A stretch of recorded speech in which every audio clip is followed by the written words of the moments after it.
दोस्तों, इस दुनिया में इलेक्ट्रिसिटी यानी बिजली एक ऐसी चीज है जिस पर मानव सभ्यता पूरी तरह से निर्भर है। लेकिन क्या आप जानते हैं कि घर में एक स्विच ऑन करके लाइट, पंखे, एसी और फ्रिज जैसी इलेक्ट्रिक उपकरण चालू करना जितना आसान है, इस बिजली को बनाना उतना ही ज्यादा मुश्किल।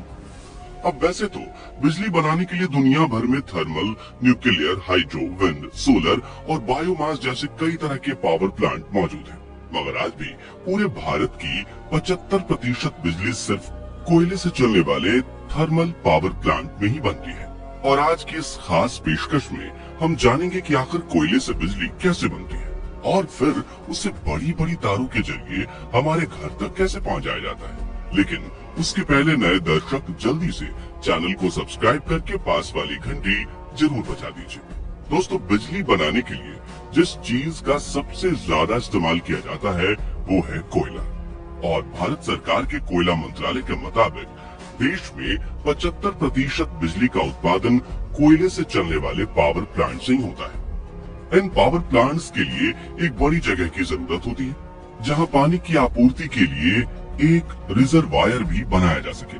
इसलिए भारत में ज्यादातर पावर प्लांट्स नदी के किनारे ही बने हुए हैं। ये प्लांट्स आमतौर पर 2 से 3 किलोमीटर के एरिया में फैले रहते हैं, जिनका आधे से ज्यादा हिस्सा कोयले ही घेर लेते हैं। लेकिन इस कोयले को इतना ज्यादा अहमियत क्यों दी जाती है, आइए विस्तार से समझते हैं। दोस्तों, 1000 मेगावाट का कोल प्लांट एक दिन में 9000 टन से भी ज्यादा कोयले का इस्तेमाल करता है। यानी कि अगर एक मालगाड़ी में 100 टन कोयले के 90 डब्बे हैं, तो उस पूरी मालगाड़ी का इस्तेमाल एक ही दिन में हो जाएगा। यानी कि एक साल के लिए कोयले से भरी 365 ट्रेन की जरूरत होगी। वहीं बड़े पावर प्लांट के लिए इससे भी ज्यादा कोयले की जरूरत पड़ती है। अब बिजली बनाने के लिए बॉयलर से लेकर टरबाइन और जनरेटर तक कई बड़े बड़े उपकरणों को चलाने की जरूरत पड़ती है, जिन्हें चालू करने में ही कई घंटे लग जाते हैं। ऐसे में कोयले से चलने वाला पावर प्लांट 24 घंटे काम करता रहे तो ही सस्ते में बिजली बन सकती है। इसी वजह से प्लांट के बड़े हिस्से में सिर्फ कोयले का स्टोरेज बनाया जाता है ताकि कभी कोयले की कमी न आ सके। भारत में ज्यादातर पावर प्लांट में करीब 1.5 मिलियन टन कोयला एक साथ स्टोर करके रखा जाता है, जो प्लांट कैपेसिटी के मुताबिक 40 से 60 दिनों की बिजली उत्पादन के लिए जरूरी होता है। अब इस कोयले को यहाँ वहाँ नहीं तो फेंका जा सकता, इसलिए इन्हें स्टोर करने के लिए अलग से कोल यार्ड बनाया जाता है। जब मालगाड़ियां पावर प्लांट्स के बेशकीमती खजाने यानी कोयले को लेकर प्लांट में पहुंचती हैं, तो एक एक करके सभी डब्बे को अलग किया जाता है और पानी के फव्वारों के नीचे से गुजारा जाता है, जिससे कोयला थोड़ा गीला हो जाता है ताकि जब आगे डिब्बों को पलटने की बारी आए तो डस्ट ना उड़े।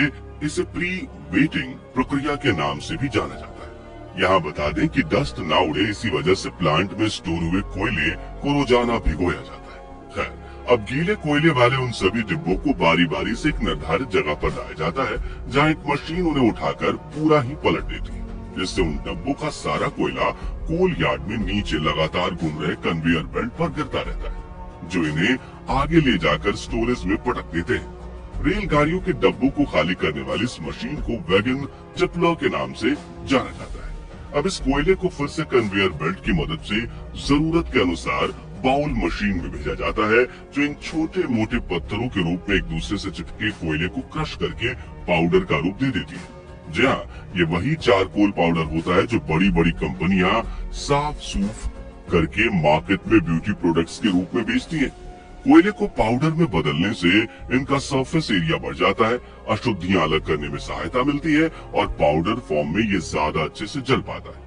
इसके बाद इस ब्लैक पाउडर को कन्वेयर बेल्ट के जरिए ही विशालकाय बॉयलर में भेजा जाता है, जहां ये कोयला तुरंत आग पकड़ लेता है। अब पूरी तरह से जलने के बाद कोयले की जो भारी राख होती है वो नीचे गिर जाती है, जिसे बॉटम ऐश के नाम से जाना जाता है, जिसे कन्वेयर बेल्ट की मदद से ट्रांसपोर्ट करके किसी खाली जगह पर रखा जाता है ताकि बाद में इत्मीनान से इसका निकाल कर यूज किया जा सके।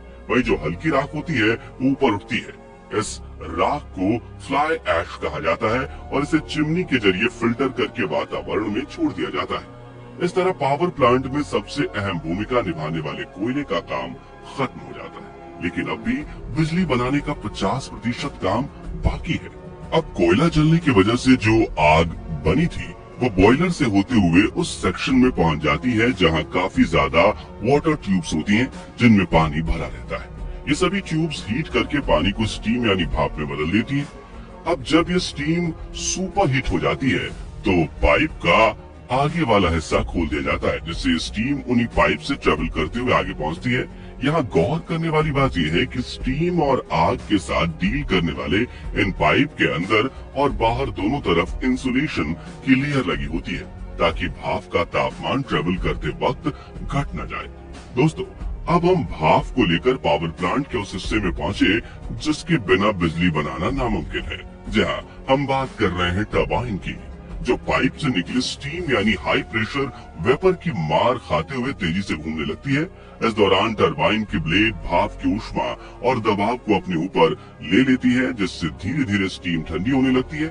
इसी वजह से स्टीम के कांटेक्ट में आने वाला टरबाइन का पहला भाग हाई प्रेशर टरबाइन के नाम से जाना जाता है, और जो हिस्सा सबसे आखिरी में स्टीम के कांटेक्ट में आता है उसे लो प्रेशर टरबाइन कहा जाता है। अब टरबाइन के घूमने की वजह से एक हाई मैकेनिकल एनर्जी जनरेट होती है, जिसे तुरंत एक बड़े जनरेटर में भेजा जाता है, और इसी मैकेनिकल पावर की वजह से उस जनरेटर की मैग्नेटिक फील्ड डिस्टर्ब हो जाती है और उनमें इलेक्ट्रिसिटी जनरेट होने लगती है। अब इस बिजली को स्टोर करना काफी मुश्किल होता है, इसलिए इसे स्टेप अप ट्रांसफार्मर की मदद से आगे के सब स्टेशन में भेजा जाता है।